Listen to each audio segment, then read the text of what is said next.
मैं सबसे ज़्यादा धन्यवाद अपनी कमेटी का करूँगा और उन्होंने बर वक्त जो आवाज़ उठाई आज साबित हुई सच्चाई।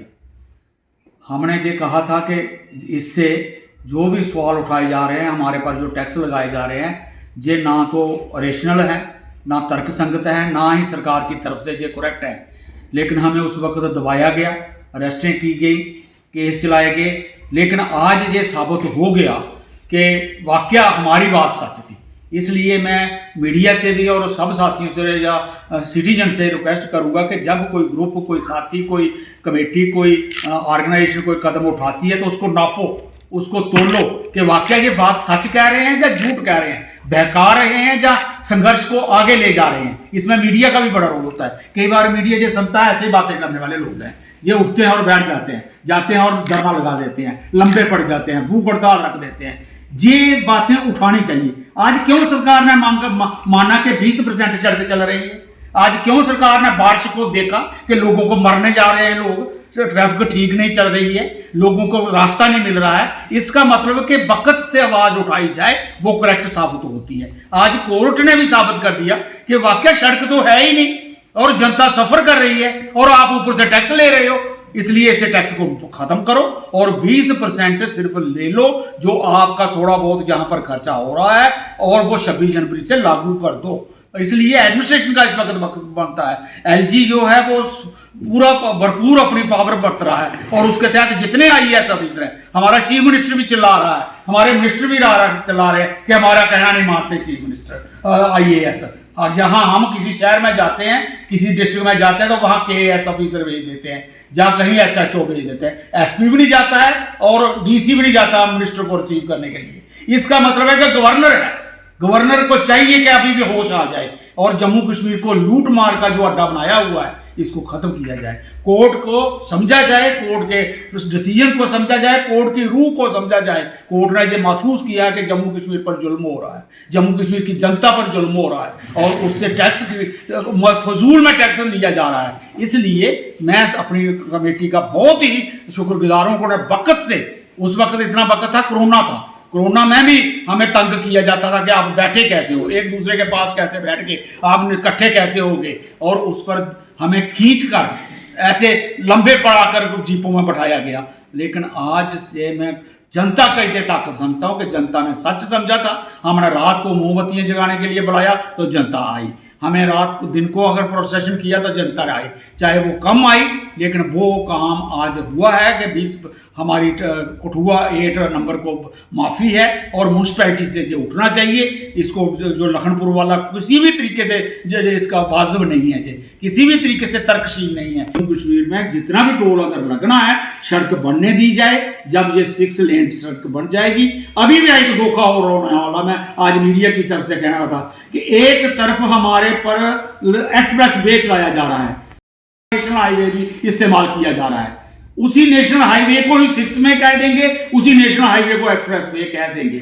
इसका मतलब ऊपर से एक्सवे, नीचे से हमें सिर्फ 2 लाइनें मिलेगी, एक इस तरफ एक इस तरफ। ये 6 लेन नहीं बनेगी हमारी नेशनल हाईवे। ये डबल में कंफ्यूजन डाल दिया है इन्होंने और पैसा भी खाया इन्होंने, और जो बनाया था सर्वे वो इन्होंने बदल दिया और उस पैसा खाने के लिए इन्होंने उसी सड़क को इस्तेमाल किया जा रहा है, जिसकी वजह से चुड़वाल से लेकर जम्मू तक पूरी नेशनल हाईवे इन्होंने कब्जे में ली हुई है। और वहां पर से हम उधड़ बुधड़ में पहुंच रहे हैं और कई एक्सीडेंट हो रहे हैं, कई नुकसान हो रहे हैं। मैं कोर्ट का फिर दोबारा धन्यवाद करते हुए ऑनरेबल हाई कोर्ट का और अपने दो साथियों का, जिन्होंने वक्त से आवाज उठाई। और मैं अपील करूंगा कि जब भी कठुआ के जनता को कोई परेशानी आई तो इस कमेटी ने लगातार लोगों की आवाज उठानी चाहिए और जेन्युइन आवाज होगी तो उसके लिए लड़ना भी चाहिए। अगर हम पर केस हो जाएंगे तो हम वो भी भुगतेंगे। धन्यवाद, शुक्रिया। सबसे पहले तो मैं माननीय हाई कोर्ट का जो आदेश आया है कि टोल प्लाजा पे 20% जो लिया जाए, मैं माननीय हाई कोर्ट का बड़ा हम स्वागत करते हैं। कि मैं बता देना चाहता हूं कि जब 5 अगस्त 2019 को स्टेट को तोड़ा गया था, यूटी बनाया गया था, तो उसके बाद जितनी लूट खसूट माइनिंग माफिया, जैसे मेरे साथियों ने, हमारे डिस्ट्रिक्ट प्रेसिडेंट साहब ने बताया, माइनिंग माफिया, शराब माफिया, टैक्स माफिया, ये टोल प्लाजा, ये सारा जो बीजेपी की देन थी, इसमें इनके हिस्सेदारी है।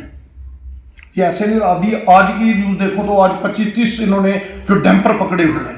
मैं डीएसपी साहब का भी स्वागत करता हूँ कि कोई तो कोई आदमी है, लेकिन ये भी कहता हूँ कि कहीं आप भी ना उनके साथ मिलके अपना काम शुरू कर दें, तो ऐसे ही जारी रखें जो आपने जारी रखा है। इसलिए मैं ये बातें ऐड कर रहा हूँ कि हमारी लोगों को सबसे ज़्यादा कठुआ को लूटा गया, उसमें इनके हिस्सेदारी थी।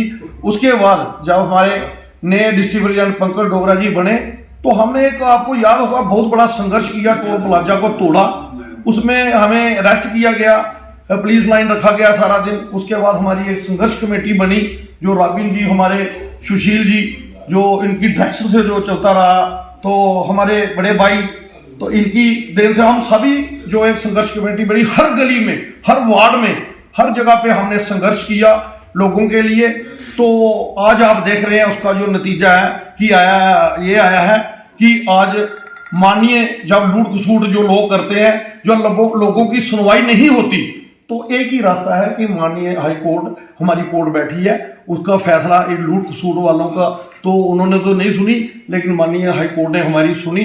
तो आज और लास्ट में मैं ये कहना चाहता हूँ कि हमारे डिप्टी कमिश्नर साहब बहुत अच्छे हैं और उनको हाई कोर्ट माननीय का इम्प्लीमेंट करना चाहिए जल्दी से जल्दी। एक तो वो टोल 20% अभी भी ये उतना ही ले रहे हैं, उसको जाके टोल पे इम्प्लीमेंट करना चाहिए। दूसरा, जो मेरे भाई ने बताया कि यहाँ पे जो पता नहीं कहाँ से क्रिमिनल, बिहारी, यूपी के लोग जो टोल पे बैठे हैं, एक गुंडा किस्म के, आप देखते हैं कि चाहे कोई हमारी बहन या कोई माता अगर गाड़ी में भी जाए, तो आप देख रहे हैं रोज के कितने पंगे वहां पे होते हैं। वो गुंडा ऐसे किस्म के लोग, उनकी वेरिफिकेशन, करैक्टर चेक किया जाए और हमारे लोकल लोगों को वहां पे लगाया जाए जिनकी पहचान हो सके। मैं इतना ही अपने लास्ट में कहूंगा कि डीसी साहब इसको जल्दी से जल्दी माननीय हाई कोर्ट का ऑर्डर के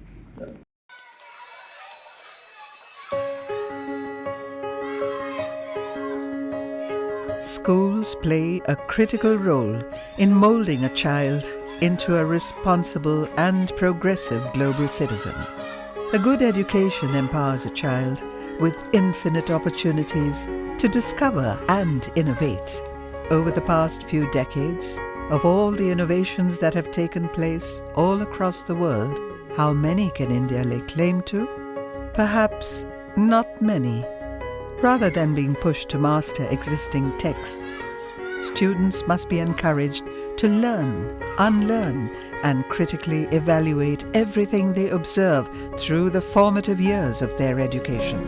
Shri Educare was formed out of a commitment to expand SEL's reach of providing quality Indian education.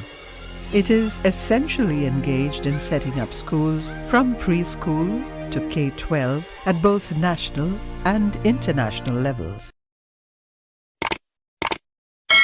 Jammu Kashmir की खबरों के लिए जुड़े रहिए JK अपडेट के साथ।